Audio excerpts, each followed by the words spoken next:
জয় জগন্নাথ। দেখো বন্ধুরা, সকালবেলায় শুরু করে দিয়েছি ছেলের এখন টিফিন বানাতে। গোলা রুটি করব, একটু গাজর, বাঁধাকপি, ক্যাপসিকাম, আদা আর ধনেপাতা গ্রেট করে নিয়েছি। বাঁধাকপিটাকে হাতে করে জলটা ভালো করে নিংড়ে নিয়েছি, নিয়ে তারপরে এটা গুলে নিচ্ছি। আর এখানে আলু ভাজা করছি। আর এই যে দেখো গোলা পরোটা তেল ছাড়াই করেছি। ছেলের টিফিন রেডি। এই যে দেখো ছেলেকে স্কুল থেকে ছেড়ে এবার বাজারের দিকে যাচ্ছি। লোকজন এসে গেলে একটু লজ্জা লজ্জা লেগেই যায়। চলো যাই, যে বাজারে ফুল কিনবো, আজকে আর কিছু কিনবো না। যে ভোলে বাবা, আজকে সোমবার, মন্দিরেতে ভালোই ভিড় হবে, মানে লোকজন আসবে।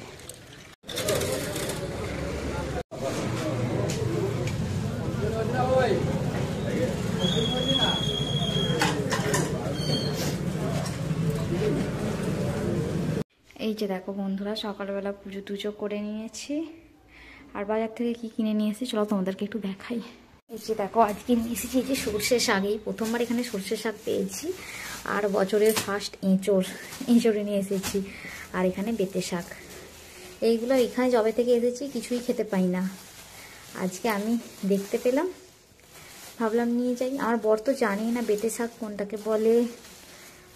এই যে বেতে শাক কালকে করব। কালকে যদি নাও করতে পারি, কালকে মকর সংক্রান্তি আছে, কালকে নাও করতে পারি। এটা পরশুদিন হলেও করব আমি। আলু দিয়ে করব, আলু বড়ি দিয়ে বেতে শাকের তরকারি। আর চলো আজকে সর্ষে শাকটাই ভাজা করব। আর কি রান্না করি চলো তোমরা দেখতে থাকো। আর গুড মর্নিং, আমি পলির এই ছোট্ট সংসারে আমাদের সকলের স্বাগত। আশা করি সকলে ভালো আছো, আমিও ভালো আছি। আর এখন তো 10:30 বাজে। ভিডিওটা আমি সকাল থেকে স্টার্ট করেছিলাম, ইন্ট্রোটা দিয়ে নিই, তাই ভাবলাম তোমাদের সাথে একটু ইন্ট্রোটা দিয়ে নিই। চলো আমি এখন সবজি টবজি কেটে নিই। ছেলে রাগ করছে, ছেলেকে নাকি আমি সময় দিচ্ছি না। ছেলে বলছে, সেই জন্য আমি তাড়াতাড়ি রান্নাবান্না সেরে নিই, ছেলে আসে, ছেলেকে নিয়ে উপরে একটু খেলবো। চলো পরে কথা হচ্ছে। এঁচড় করবো বলে পেঁয়াজ, টমেটো আর আদা রসুন একবারে পেস্ট করে নিয়ে, আর দেখো সর্ষের শাকটা সিদ্ধ করে নিয়েছি, নিয়ে শুকনো লঙ্কা, জিরে আর হচ্ছে যে রসুন আর পেঁয়াজ ভালো করে ভেজে নিয়েছি। আর সর্ষের শাক বেশি ভাজা যায় না, মূলো শাক নিয়ে তো হয়ে যাবে, ওই জন্য একটুখানি নেড়ে চেড়ে নামিয়ে নিয়েছি।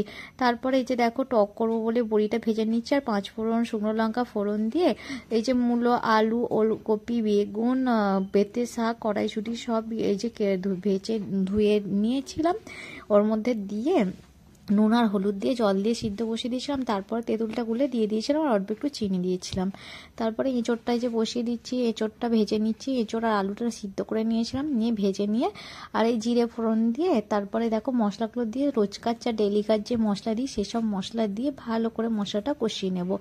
আজকে ফার্স্ট বছরের প্রথম মানে এঁচড় খাচ্ছি, খুব সুন্দর খেতে লাগছিল। আর হয়েছিল রান্নাটা পুরো হেভি সুন্দর হয়েছিল। আরও একটু যদি ভালো করে, আরও কেউ যদি তেল মশলা দিয়ে করে আরও টেস্ট হবে তো নিশ্চয়ই। আর গরম জল করে রেখেছিলাম, গরম জলটা দিয়ে দিলাম, ব্যাস।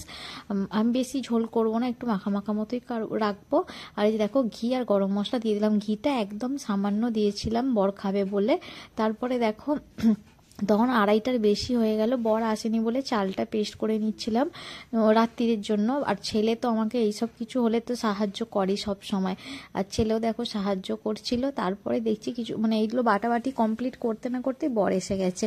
তারপরে এই যে খাবার দাবার বাড়ছি।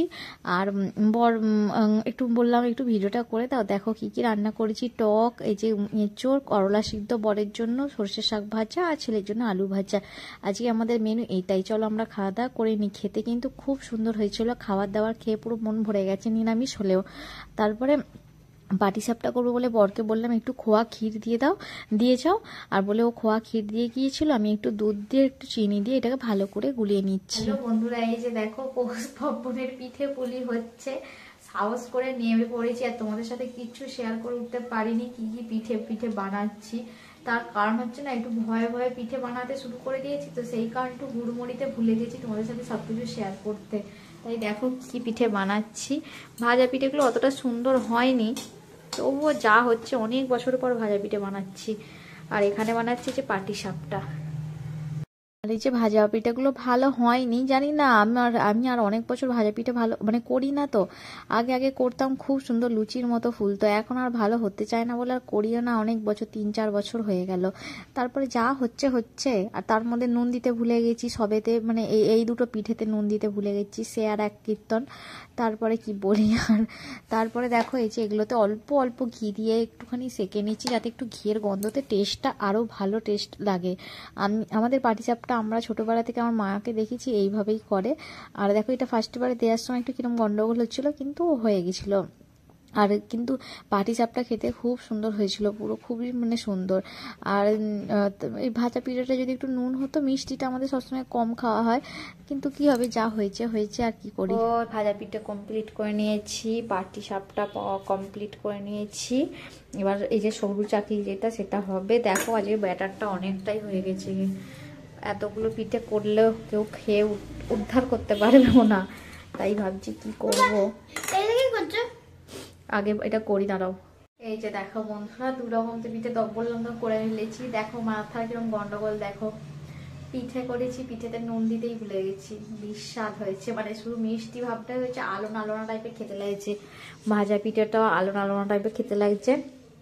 এই তো তবু ঠিক আছে, ম্যানেজ হয়ে যাচ্ছে ভিতরে মিষ্টিটার জন্য, কিন্তু এইটা না কেমন একটা মানে ঠিক খেয়ে পোষাচ্ছে না, যেন সেই মিষ্টি ভাবটা যায় মানে অন্যরকম একটা লাগছে, যেন মনে হচ্ছে ঠিকঠাক স্বাদ আসেনি, এরকম মনে হচ্ছে।